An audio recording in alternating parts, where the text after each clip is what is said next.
اور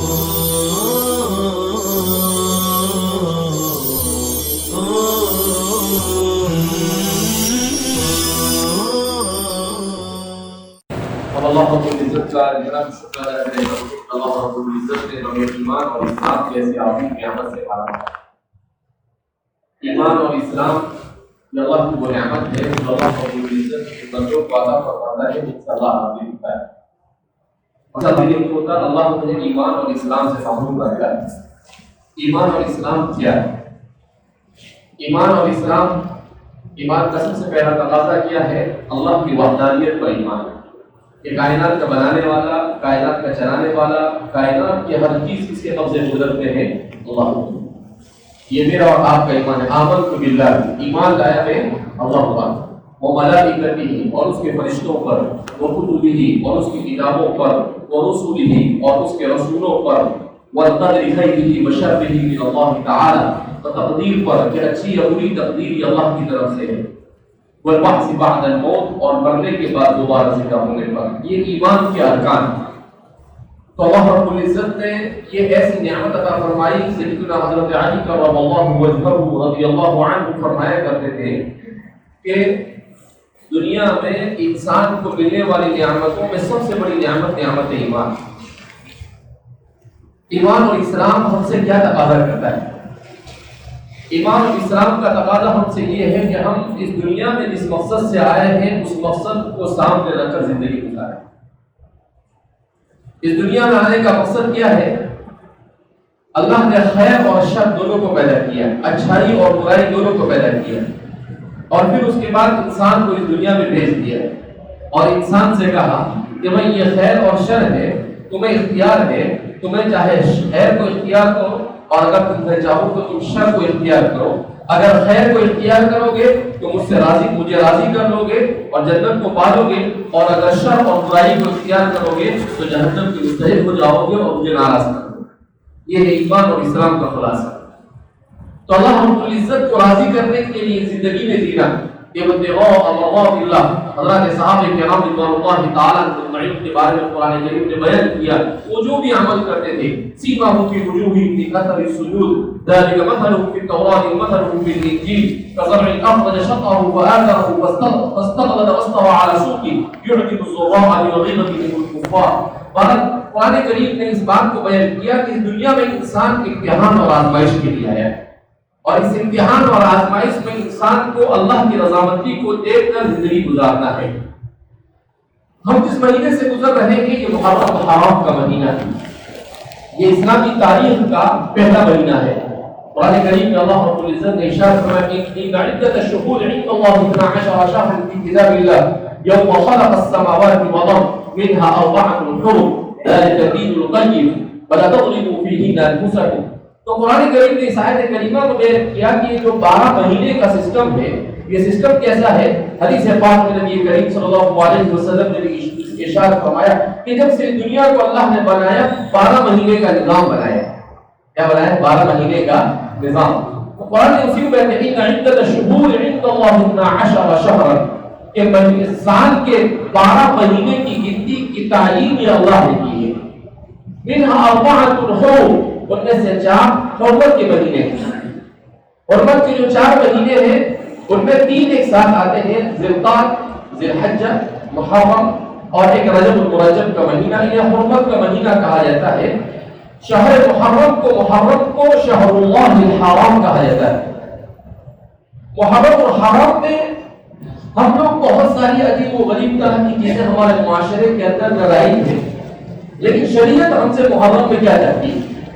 تو محرم الحرام کے سلسلے میں سب سے پہلے ہمیں یہ جاننا چاہیے کہ یہ حرمت والا مہینہ ہے، اس کو نبی کریم صلی اللہ علیہ وسلم نے شہر اللہ الحرام سے تعبیر کیا، لہذا اس مہینے میں اپنے آپ کو زیادہ سے زیادہ گناہوں سے بچانا، اس لیے یہ فضیلت والا مہینہ ہے۔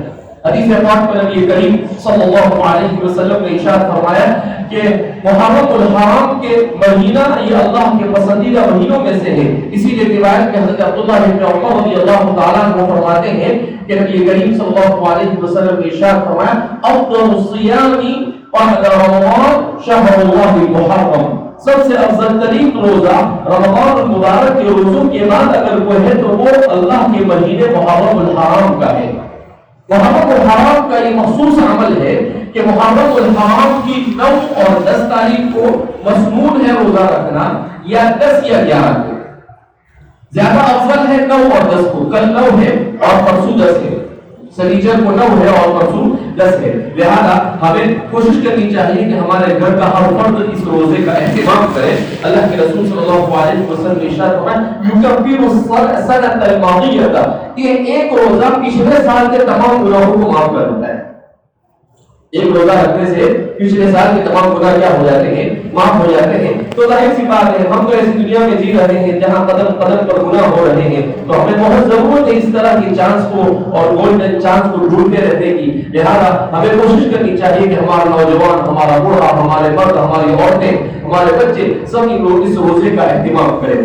دوسرا، اس مہینے کا عمل جو نبی کریم صلی اللہ علیہ وسلم سے حضرات صحابہ سے مروی ہے وہ کیا ہے کہ حضرت عمر رضی اللہ تعالیٰ عنہ نے سن ہجری 17 میں جب بادشاہوں کو حدود لکھنے میں تکلیف ہونے لگی تو حضرت صحابہ سے مشورہ کر کر یہاں سے اسلامی ہجری کا آغاز کیا سن ہجری 17 میں۔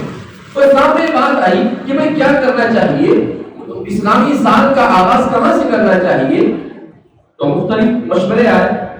آخر میں صحابہ کے اس بات پر اتفاق ہوا کہ نبی کریم صلی اللہ علیہ وسلم نے ہجرت کب کی؟ ہجرت تو آپ جانتے ہیں، آپ صلی اللہ علیہ وسلم 13 سال تک کہاں پر رہے؟ مکہ مکرمہ میں، دعوت دی، لوگوں نے بہت ستایا، اپنوں نے ستایا، غیروں نے ستایا، رشتہ داروں نے ستایا، سب نے ستایا۔ آپ نے آخر میں اللہ رب العزت نے آپ کو حکم دیا، جب اہل مدینہ نے آپ کو دعوت دی، مدینہ کے رہنے والوں نے آپ کو دعوت دی اور کہا کہ اگر آپ کے قریش آپ پر ایمان نہیں لا رہے ہیں اور مکہ والے آپ کی بات نہیں مان رہے اور آپ کو ستا رہے تو آپ ہمارے یہاں پر تشریف لے آئے۔ تو آپ نے اللہ کے حکم کا انتظار کیا، اللہ کا حکم نازل ہوا نبی کریم صلی اللہ علیہ وسلم پر ذی الحجہ کے اواخر میں، تو آپ نے سفر شروع کیا اور محرم میں آپ کہاں پر پہنچے؟ مدینہ منورہ میں۔ تو اسی سے سن ہجری کا کیا کر دیا گیا؟ آغاز کر دیا گیا۔ کیوں؟ اس لیے کہ مدینہ آنے کے بعد اسلام بہت تیزی کے ساتھ دنیا میں پھیلا، اسی لیے فرماتے ہیں کہ یہ مدینہ مسلمانوں کے لیے سب سے بڑی یہ سبق دینے والا ہے کہ حضرات صحابہ نے نبی کریم صلی اللہ علیہ وسلم کی ولادت کو، حضور کی صلی اللہ علیہ وسلم کی وفات حسرت آیات کو، آپ صلی اللہ علیہ وسلم کی نبوت ملنے کو، ان سب کو چھوڑ کر ہجرت کو اختیار کیا۔ کیوں؟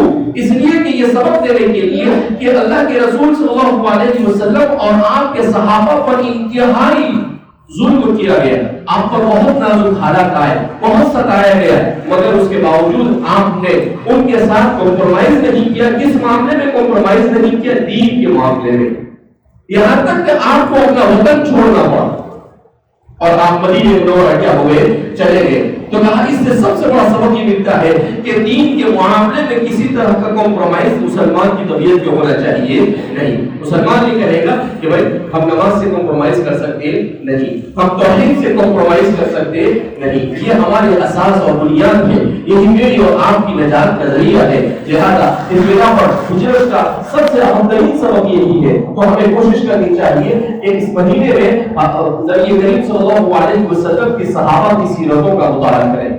اس مہینے میں ہم لوگ صرف یہ سمجھتے ہیں کہ امام حسین رضی اللہ تعالی عنہ ان کی شہادت ہو گئی، لہذا اس بنا پر اس مہینے کی فضیلت نہیں۔ اس مہینے کی فضیلت کے اور بھی بہت ساری وجوہات ہیں۔ حضرت عمر رضی اللہ تعالی عنہ کی وفات کی محرم کی پہلی تاریخ کو ہوئی، اس کے علاوہ بھی آدھی جیسا کہ بعض تاریخ روایتوں میں ملتا ہے کہ حضرت آدم کا زمین پر نزول بھی 10 محرم کو ہوا، بعض روایتوں میں ملتا ہے کہ حضرت یونس کو نجات بھی 10 محرم کو ہوئی، حضرت موسیٰ علیہ السلام کو فرعون سے نجات بھی 10 محرم کو ملی۔ تو ایسے بہت سارے واقعات جمع ہو جاتے ہیں، اس وجہ سے اس کو کیا کہا جاتا ہے؟ فضیلت دی جاتی ہے۔ لہذا اس بنا پر ہمیں کوشش کرنی چاہیے کہ اسلام کی تعلیمات کی روشنی میں اپنی زندگی کو اور اپنے نوجوانوں کی تربیت کر کر اپنے آپ کو آگے لے جانے کی کوشش کریں۔ اللہ رب العزت محرم الحرام کے مہینوں کی برکتوں سے ہم سب کو مالا مال فرمائے۔ اللہ رب العزت ہمارے اس ملک میں اور پوری دنیا میں اس وقت کورونا بیماری جو پھیلی ہوئی ہے،